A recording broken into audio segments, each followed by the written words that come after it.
Jolita Paičienė. Noras ir ryšys. Vaiko tapatybės kūrimas per santykius. Įžanga. Kiekvienas vaiko noras yra daugiau nei pageidavimas.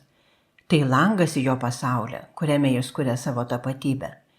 Ši knygelė kviečia tėvus ir globėjus susimastyti apie tai, kaip gerbti vaiko norus ir kaip jie padeda formuoti vaikystės pasaulį. 3 skyrius. Noras negimsta pertekliaus sąlygomis. Kai turi viską, nebelieka ko norėti. Kai viskas pasiekiama, niekas nebeturi vertės. Kodėl viskas nėra dovana? Vaikui augant, atrodo natūralu norėti jam suteikti viską.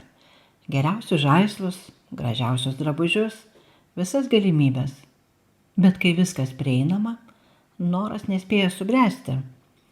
Tikras troškimas gimsta iš laukimo, iš trūkumo, iš įsivaizdavimo.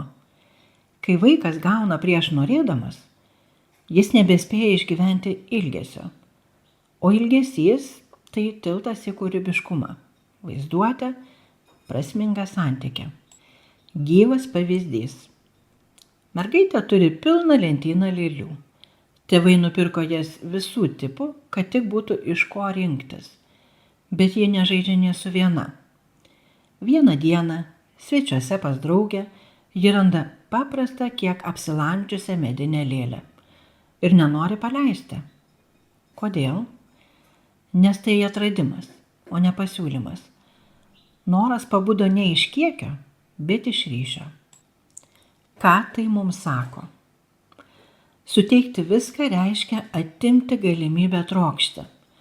Noras užgimsta tada, kai vaikas turi galimybę rinktis, bet ne iš visko. 3 pasirinkimų taisyklė – tai neribojimas, o kvietimas.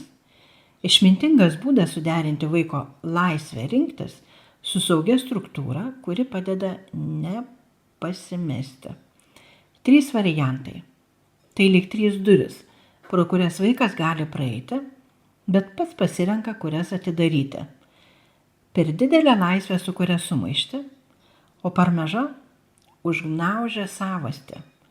Ribotas pasirinkimas sukuria kūrybinę erdvę, kurioje vaikas gali atrasti save. Vaikas pasirenka ir tuo pačiu kuria save. Klausimas tėvams ar globėjams. Ar jūsų vaikas nori, nes trokšta, ar todėl, kad viską gauna?